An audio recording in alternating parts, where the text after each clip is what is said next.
Hey everyone, it's Ben Hardy here, and in today's video, we're going on a road trip with the BMW XM. Now, the reason I'm having to talk so quietly is because it's literally like 1 o'clock in the morning. Yes, we are starting this road trip very, very early. And yeah, with that being said, I guess let's just get right into the video.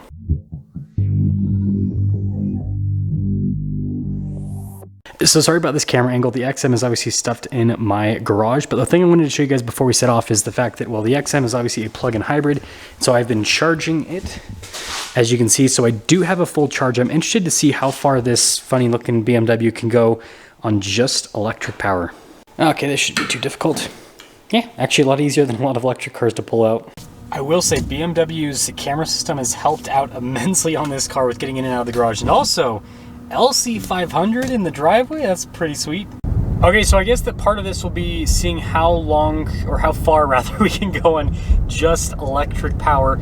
Now this states that we have 48 miles of range.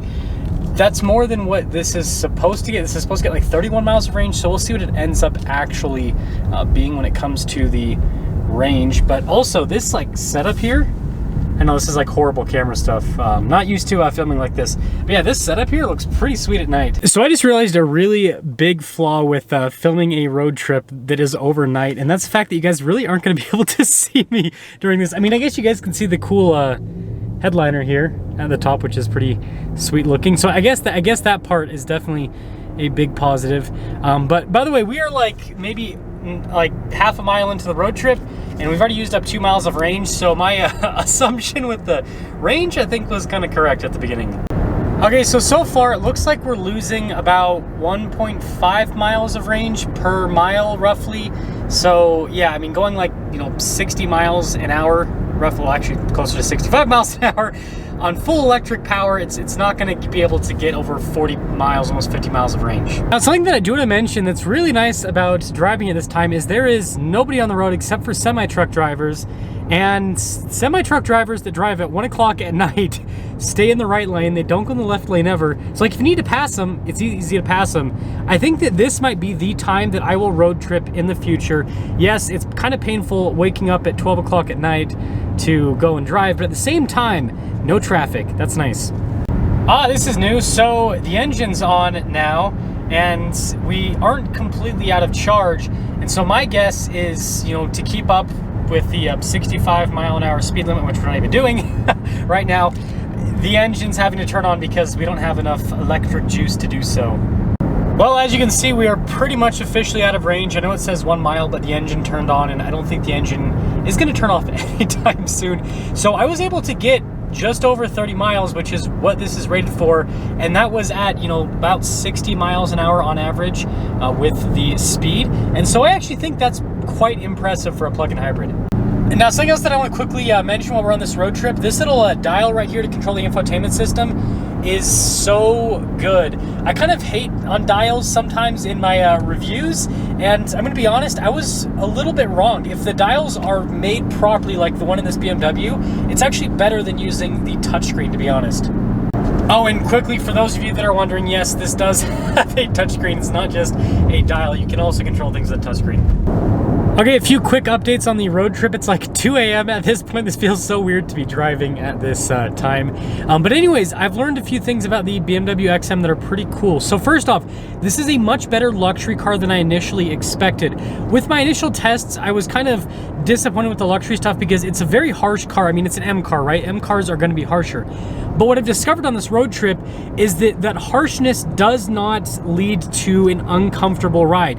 What this car drives like is, yes, it is a little bit on the firmer side, but it means that it stays like nice and planted. And so cars that might have softer suspension would kind of go all over the place on the road, whereas this, it just stays right where it needs to be, and so it actually makes it more comfortable in that sense. And then the massage and seat function definitely helps out quite a bit as well. So yeah, much better luxury car than I initially expected. Okay, so a few quick updates. First off, I did have to fill up with gas. The XM starts guzzling through fuel once you go above 70 miles an hour.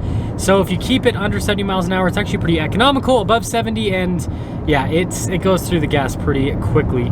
Now, aside from that, I forgot to mention why I'm even going to Colorado in this video. Yes, I am going to Colorado. There's a driving event for car journalists every single year in Colorado. Usually it's in August.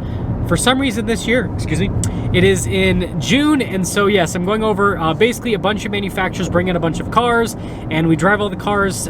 This year it's happening over the course of 2 days.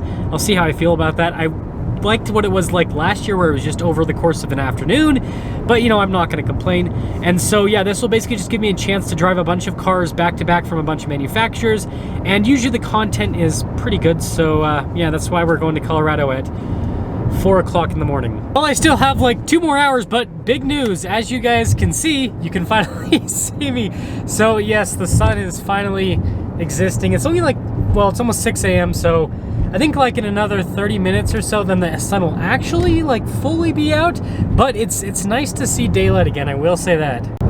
Ah, the famous Colorado tunnels. Okay, so we've officially made it to the final location, and yeah, I almost ran out of gas again because this thing is just super, super thirsty. But just to quickly sum things up with the road trip, I mean, the XM is in one piece, which is good because this is a $165,000 vehicle. Some cool things. The cooled cup holder, that was definitely nice. I got some orange juice, so it kept that cool when I needed that. Then I also used it for the water bottles a little. Well, actually, sorry, water bottle. I haven't used the other one.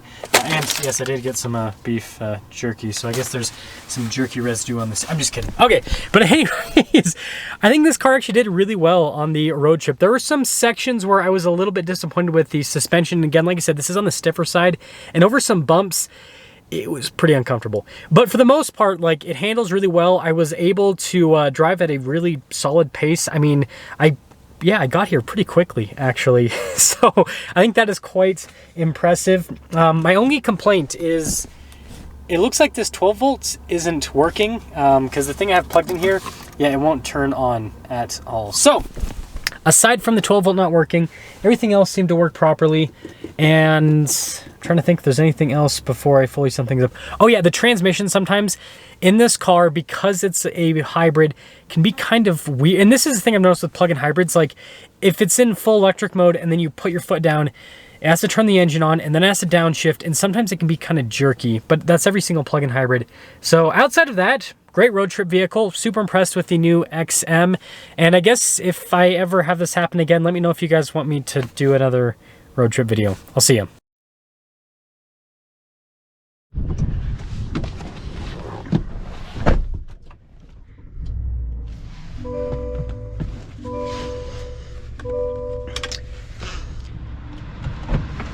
Well, we're gonna set off in the ZR2. Of course, this is one thing that I hate about Chevys. When you start the vehicle, it does the AC on full blast.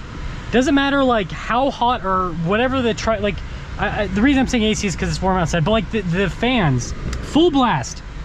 And it doesn't need to be in full blast. It's just like the system starting up. Wait another second, and then it'll basically like calm down, and it's not with the cooling of the interior. It's just, see, boom, just shut off, because it's like, oh, this is how warm the interior is. Super, super frustrating. I wish they didn't do that, because like